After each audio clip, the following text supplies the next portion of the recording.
Hello, listener. So we are going to discuss about the Honorable Supreme Court judgment regarding false promise, and in pretext of false promise when sexual intercourse has been committed. So there was an allegation. There was allegation that accused coerced her victim into sexual intercourse on 3 occasions under the false promise of marriage.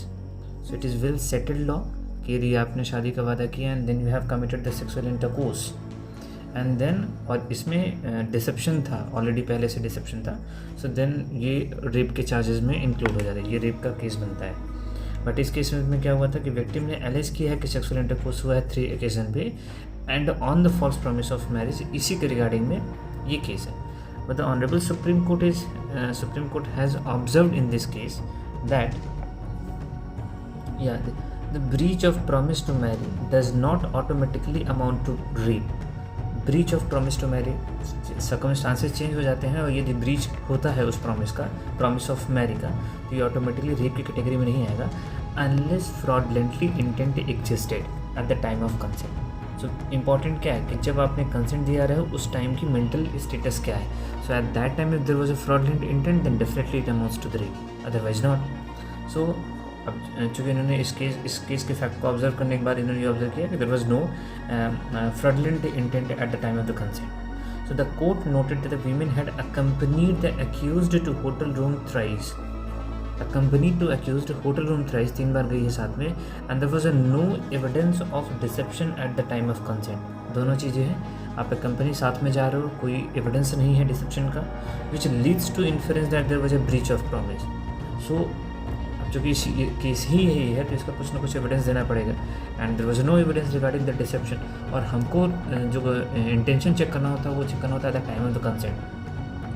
So on reading of the statement made by the victim, और obviously इन्होंने FIR देखा, police जो भी statement दिया उसको, और then they briefly explain the fact about the case, and it is like कि they were close relative थे, एंड देन नंबर वगैरह एक्सचेंज हुए, एंड देन द एलिगेशन क्या एलिगेशन एक बार आप कंसिडर कर लीजिए। Threat and coercion against the victim to have a sexual intercourse with the accused, which even as per the victim statement was repeated thrice in the same manner when she willingly accompanied the accused to hotel room. The victim had also categorically stated that after the first incident and the second incident she was mentally upset, but that did not caution her from again accompanying. इसमें एक claim और था कि women बोल रहे थे कि third time उसने कंसेंट इस वजह से दिया because the accused was saying कि यदि तुमने कंसेंट नहीं दिया तो I will not marry. So ये चीज़ें आपस में कॉन्ट्रडिक्टरी हैं। सो नेम ऑफ द जजेस justice Sudhanshu Dhulia and justice K Vinod Chandran. Now what we know it, and now the important part is कि इन्होंने कौन से जजमेंट पे रिलाई किया। तो reference was drawn to recent case of Prithvi Rajan versus state, जहाँ पे इन्होंने बोला कि क्या कब फॉल्स प्रॉमिस वाला ऑफेंस ये रेप कब कन्वर्ट होगा। So the following condition need to be satisfied. पहली कंडीशन क्या, पहली कंडीशन ये कि accused promise to marry the prosecutrix, so उसने प्रॉमिस किया हो। नंबर 1, पर्पस क्या, solely to secure consent, purpose ही यही है कि हमको उसको कंसेंट लेना है, मैरी करना पर्पस नहीं है, पर्पस ही यही है कि हमको कंसेंट लेना है for the relationship without having any intention of fulfilling a said promise from the very beginning. So important is word ध्यान रखना है from the very beginning, because of the due to change of circumstances यदि promise का breach होता है then it will not cover, because यहाँ पे word इसीलिए लिखा है from the very beginning. And second point is regarding that the prosecutrix gave her consent, जो प्रोसिक्यूटर लड़के ने कंसेंट दिया हो for sexual relation by being directly influenced by such false promise of marriage, और उस फॉल्स प्रॉमिस की वजह से लड़के ने कंसेंट दिया हो।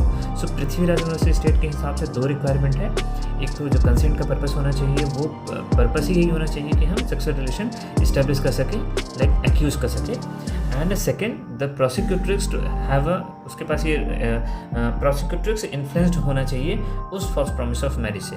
सो यदि ये 2 चीज़ें एलिमेंट प्रूफ हो रहे हैं तो देन सेक्सुअल रिलेशन और जो कि फॉल्स प्रॉमिस ऑफ मैरिज के बेसिस पे किया गया है that may be converted into the case of rape.